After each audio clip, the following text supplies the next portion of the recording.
Assalamualaikum warahmatullahi wabarakatuh. Waalaikumsalam warahmatullahi wabarakatuh.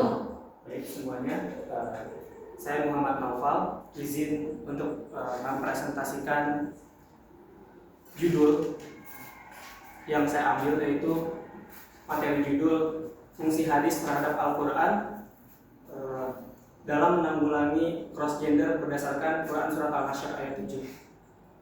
Baik, saya akan membahas fungsi hadis terhadap Al-Quran. Seperti yang kita tahu, pengertian hadis. Hadis merupakan segala sesuatu, perbuatan, perkataan, atau penjelasan atau persetujuan Nabi Muhammad SAW untuk menjadi contoh sebagai pedoman kita sebagai umatnya, yaitu meneladani apa yang diperbuat beliau, apa yang disetujui beliau, apa yang beliau katakan.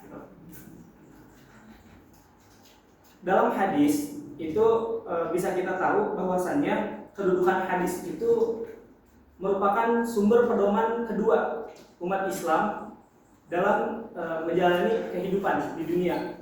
Yang pertama adalah Al-Quran.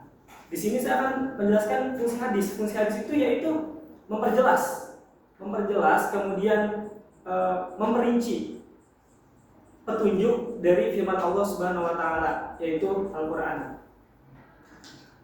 Kemudian soal menanggulangi cross gender. Kita perlu tahu dulu cross gender itu apa.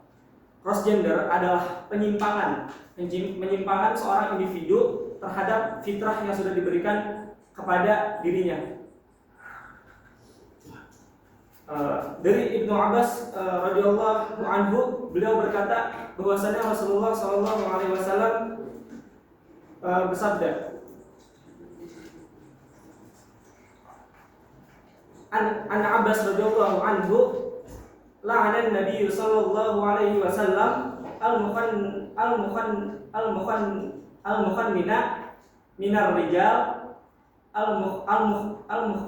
al-mukhrijlati minan nisa. Artinya adalah dari Ibnu Abbas, beliau berkata bahwasanya Rasulullah SAW melaknat seorang wanita yang menyerupai pria dan melaknat seorang pria yang menyerupai wanita. Pesan moral untuk fungsi hadis terhadap Al-Quran adalah, dari sini kita belajar implementasinya kita sebagai peserta didik, atau khususnya peserta didik anak SMA kelas 10, yaitu bagaimana cara dia untuk membahas soal adab, kemudian cara berpakaian, cara etika berkomunikasi, bersosialisasi dan lain sebagainya. Itu tidak bisa hanya melihat referensi dari media sosial atau dari teman sebaya, tetapi juga harus dari Al-Quran, petunjuk bagi umat Islam, kemudian diperjelas oleh hadis sehingga terus berada di jalan Allah Subhanahu wa taala.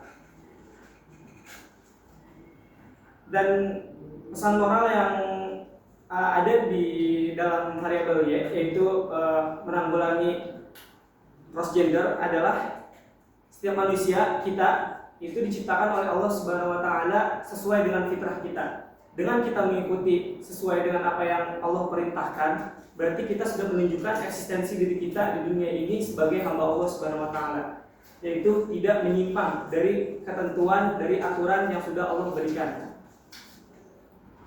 Solusi untuk pembahasan kali ini adalah berdasarkan dari pembahasan atau materi yang saya berikan adalah, yang pertama itu kita harus kuat dalam pendidikan keluarga, madrasah pertama umat Islam.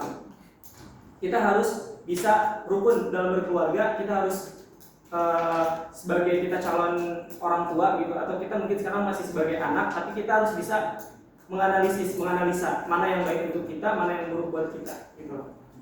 Kemudian yang kedua, pembinaan nilai dan pengetahuan agama. Kita harus kuat dalam pembinaan nilai diri kita, kemudian pengetahuan agama kita sejak dini. Dan yang terakhir adalah menjadikan Quran Surat Al-Hasyr ayat 7 ini sebagai pedoman kita apabila kita ingin bukan ingin ya, ada satu hal yang memang mendorong kita untuk menyimpang dari fitrah kita, sehingga kita bisa gunakan Quran surat Al-Hasyr ini sebagai pengingat, reminder untuk diri kita, sehingga kita tidak terjerumus dalam fenomena tersebut. Baik, sekian dari saya. Wabillahi taufiq wal hidayah. Assalamualaikum warahmatullahi wabarakatuh. Waalaikumsalam warahmatullahi wabarakatuh.